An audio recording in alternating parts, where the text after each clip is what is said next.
ভালো, প্রশ্ন মোটামুটি ঠিক ছিল। আমি 100টাই দাগাইছি, যেহেতু নেগেটিভ মার্ক নাই 100টাই দাগাইছি।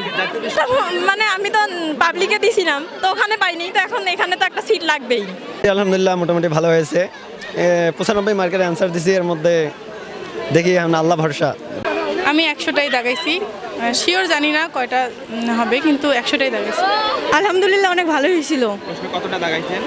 আমি নিজের থেকে 55টা প্লাস করছি। হ্যাঁ, সম্ভাবনা কিরকম? সম্ভাবনা আলহামদুলিল্লাহ হবে হবে। প্রশ্ন আলহামদুলিল্লাহ ভালো হচ্ছে। হাতের একটু দ্বিতীয় সমস্যা ছিল, তাও পরীক্ষা ভালো মতন দিয়েছি। 100টায় দেখাইছি, এখন আল্লাহ ভরসা 30-35টা হবে আর কি। পরীক্ষা আসলে অনেক সুন্দর হয়েছে। কতগুলো প্রশ্ন দাগাইছেন? দেখাইছি 100টা দেখাইছি, তবে ভুল হতে পারে। কোশ্চেন মোটামুটি ইজি এসছে, বাংলা ইজি এসছে। আমরা তো কমার্স নিয়ে না, কমার্সের হার্ড একটু আসছে, ইংলিশটা একটু হার্ড আসছে, কিন্তু পড়াশোনা ভালোভাবে করছি, তো এই কারণে একটু কমন আসছে। ইনশাল্লাহ টিকবো।